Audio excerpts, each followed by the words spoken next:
Hi, everyone. This is acyuta-bhava from Nightlight Astrology. Happy Monday, everybody. Today, we're going to take a look at a few of the transits that are coming up this week and refresh on Saturn square to Uranus, which is happening on the 17th in just 2 days from now on Wednesday. So I'm going to go ahead and put the real-time clock up and we'll take a look. Actually, before I do that, I should let everybody know. I mentioned the end of last week that a lot of people have been emailing me because my readings were temporarily not available on my website since around the holidays. And the reason for that is that I actually booked up to about a year out in advance, and we can't book out more than a year in advance. So we had to wait, let the calendar catch up a little bit, and I restructured my readings. So if you go to my website, nightlightastrology.com, go to the readings page, you'll notice that they're back up now. And there's some new, kind of a new menu of offerings there as well. So be sure to check that out. Also have an announcement about my new class, probably in the next week or two at most. So stay tuned for that as well. Yeah, some excited things that I've been working on as Mercury's been retrograde in my own 10th house right now. It's been a season of like revising things on my website and my offerings and classes, revising some curriculum and so forth. Anyway, okay, so here's the real-time clock. Now, what we're looking at is Saturn coming into a square with Uranus by Wednesday of this week. You can see it perfecting right here. This is Wednesday morning, the 17th of February, late morning. So it's very close at hand now. And the exact square, I would say you could give it a couple of degrees orb, right? So it's already been in effect, but you're also going to see it perfecting, say, all the way up until maybe like March 16th, about the middle of March. You're going to get Saturn still within about 2 degrees by that time, 2 to 3 degree range. And that range stays pretty close all year long. There's some times where it's going to be farther away, but it's going to perfect again in June and then again by December. So this is the first, week where we're really going to see the action between Saturn and Uranus perfecting. What will that bring? Okay, well, remember that the basic principles that we're combining are one of radical, sudden breaking from traditions, norms, habits, and structures in Uranus in inventive ways and also in disruptive and potentially destructive ways, and sometimes rebellious and defiant ways. I know what's right, but I'm going to rebel from it. I have an ulterior motive. I'm just not going to do what's right. Or that's outdated. I need to do something new. And I need to invent, or I need to rework a structure. If you own a business or you work in a company somewhere, you could see shifts internally within a company or an organization. You could see restructuring of contracts or work agreements with other people. You could see trying to create more freedom within certain kinds of parameters. I did a talk a couple of weeks ago. I think it was, the basic gist of it was the limit is your freedom. And it's very similar to, this works in so many different, you can use so many different analogies or metaphors, but you think of a musical scale, you're limited in some ways by it, but the limit is also the freedom that you create freedom through the way that you play off from the structure of the scale. So there's a lot of questions right now about how to find creativity, flexibility, and freedom within certain kinds of confines or limits. How to break free without destroying something. How to defy or be original and inventive without reinventing the wheel. So these questions between Saturn and Uranus they've been in the air for a while, but you're going to see them very pronounced this week. And also what can come with that is the sudden the sudden breaking of structures, the sudden potential the potential for a sudden lightning strike, like in the tarot, the Tower card. I've mentioned that a few times before.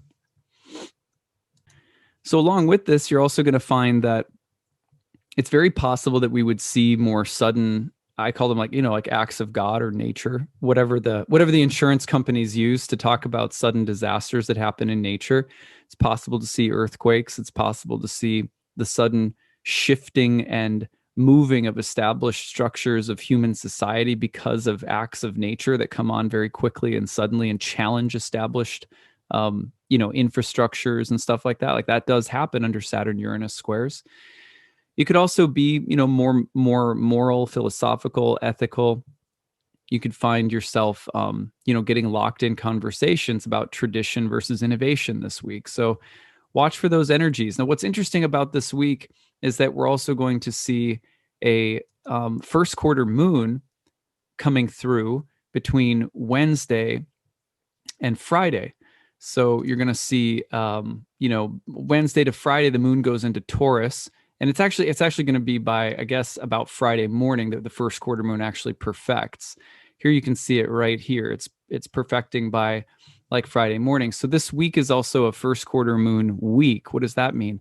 Well, first quarter moons in some ways have a little bit of resemblance to the Saturn Uranus square archetypally, insofar as every time a first quarter moon comes through, you can think of the image of like a little plant that's working its way upward from beneath the soil, and it gets to that moment where it has to sprout up into the world. It's very vulnerable and fragile and young. It's early on in the development of something, and it has to face these kind of early trials and struggles as it seeks to individuate and grow.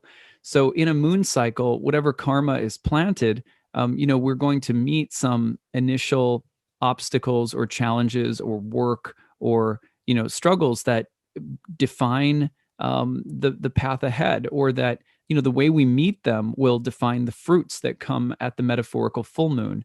So the challenges of this week, how we meet them, how we react and respond to them, in some ways are more important than the actual result, because the result comes through the way that we handle those early struggles. So sometimes you don't get what you want, or you find that you're trying to break free of something, but the limits keep persisting and you can't. It's like someone who's wanting to get back to working out, but they keep dealing with a nagging injury. It's like, okay, well, when that you think you're ready to go, and then it pops up again. It's like, well, the wise thing to do is to probably just really take your time and make sure that you're good before you lift weights again, so you don't hurt something. Sometimes the first quarter moon like this with Saturn square Uranus, the temptation of trying to push through something when keeping still might be the better option, is very real. For example, when I was looking at this morning, I cast the I Ching and I said, what's the good advice for everybody right now for Saturn Uranus, given how potentially volatile and challenging the dynamic can be between these two planets? And the answer was hexagram 52, which is the mountain keeping still. So it shows like the two trigrams of the hexagram are mountain over mountain, and it's actually an image of meditation and of learning the art of getting results in life, or moving toward your intended destination by virtue of knowing when to keep still, knowing when to not move, knowing when to sort of sit. And I kept thinking about that because I've personally, since the Mars retrograde, I had a small injury. So this is where I'm coming from with this. I had a small injury while lifting weights with my elbow. And so I was like, okay, and I've kind of just tried to get back to it recently after taking a little bit of time off. And it was still it's not bad, but it's still there. And I just recognized that as I was listening to the I Ching kind of speak to me this morning. I was like, yep, this is a week where trying to push past limitations too quickly, too defiantly could result in disaster. So the wisdom is, hey, look, if you get a little note from the universe saying, don't try to push through this just yet, the freedom is coming, but you just have to wait. You have to be a little patient. You have to bide your time. Pick your timing carefully right now. And it's not that the revolution isn't coming. It's just, that check of Saturn is still very much in the air right now. And there can be very damaging results when we try to push through things prior to the appropriate moment to do so, because we think it's either now or never. And Saturn might not be saying no always, but no, not right now. That's an important distinction, and one that I really felt the I Ching speaking to me about this morning with regard to my elbow. Because I finished my workout this morning and I was like, man, I just want to be able to lift more. You know what I mean? Like I want to be able, I don't want my elbow area to bother me. Well, it's funny because I had a Saturn Uranus transit on that left arm when I broke it. And I think I told you guys that story maybe a month ago or something. So I had broken my left arm, and I had a paralyzed hand for quite some time. And that was a Saturn Uranus dynamic. And it was really about pushing past limits that I shouldn't have tried to, that caused me to break that arm, in fact. So the lesson that I'm picking up this week anyway is just the breakthrough will come, the freedom will come. You have to wait.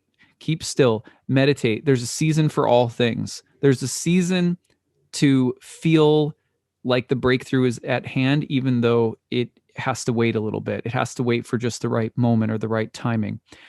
If you could think of this as like the battlefield of life, all the things we're doing all the time, in some ways, this applies to our spiritual lives too, right? Like, in life, we're trying to do things all the time. It's like, okay, just wait for the right moment and don't get too impatient. And so, okay, that's fine. But what about for spiritual life?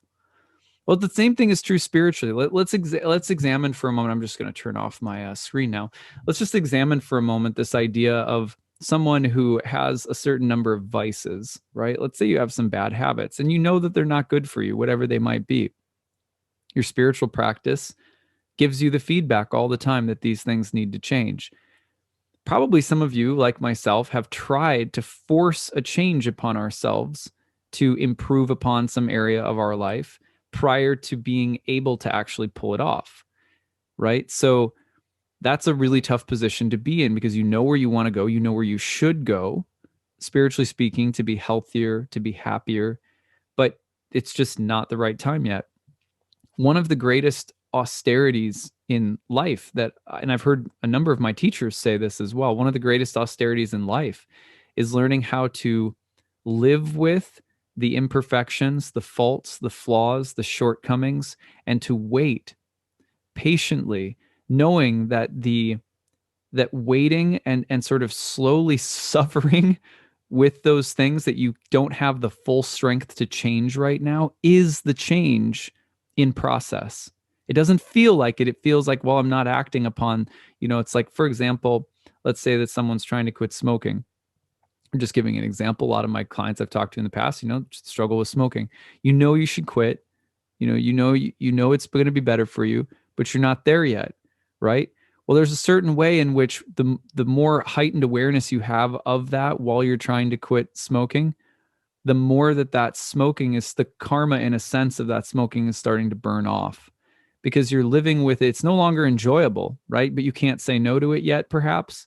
You know what I mean? So there's a way in which that we can be liberated from the karma, as the 52nd hexagram of the I Ching says, by simply waiting, by simply letting it burn and knowing, okay, I don't have the full resources and strength mentally, spiritually, emotionally to get it done. That does not permanently disqualify me, from getting it done. It does not permanently disqualify me from making that change, but I know that I can't do it right now. So maybe I can take a small step in the right direction, or I can even wait and let the experience of having to wait be the thing that builds my motivation, my courage, my determination. So it's almost like knowing you can't quite do something yet, but you don't let go and give up and say, well, then I'll never do it. But you hold the tension in some ways of intending to do it, but knowing you can't do it just yet. And if you hold it like that, oftentimes that's exactly what's building the momentum that you need to eventually break through. So, it's like, it's a real, in some ways, this transit can kind of deceptively is like a chop wood, carry water kind of transit, because, you chop wood, you carry water long enough, and you're going to find that there's a breakthrough eventually. So those were a few things that I got from the I Ching this morning. I thought you guys might find useful for this week, especially as the Saturn-Uranus square is perfecting and we're going through this first quarter moon, both of which have the feeling of trying to move through sort of early obstacles within a longer process, and making smart choices and being careful to bide our time. Knowing that sometimes you're going to suffer early defeats with a Saturn-Uranus square. But remember, Jupiter's in the mix with Saturn too. So Early defeats turn into later victories with patience, insight, and like like effective strategy right now. Remember also that this week you're going to see by Friday the 19th, you are going to see Venus coming into a square with Mars. So we also have the masculine and the feminine sort of dancing together this week. That can be erotic and creative. It can also represent a certain kind of tension between the desire to do something more willfully or with strength and what do you want to say, assertiveness and aggression, versus Venus, who is actually overcoming Mars and is Mars's host from the superior square, who's saying, let's take a big picture view on this. Let's slow our roll a little bit. Let's be a little bit more conservative and broad-minded and rational about this. So Venus is actually in the position of the sort of bigger, broader-minded, peaceful, rational position this week, and gradually sort of subduing Mars, who might want to try to like plow through things really powerfully. So watch for that this week as well. All right, so those are just a few things I wanted to make you guys aware of today. There's a lot of little transits in the week that we'll take a look at as well. Mercury is going to station by the end of the week. I think it's Saturday or Sunday. Let's just see. Station's on Saturday. It's going to turn direct like Sunday into Monday. Okay, there we go. So we'll come back to that, talk a little bit about Mercury appearing as the morning star.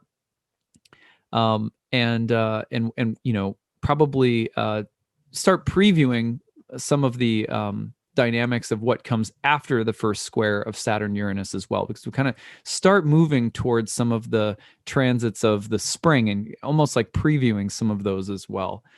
Yeah, that's what I've got. So I'd love to hear your stories about what you've noticed from Saturn and Uranus in your own life. I'd be curious to hear your stories.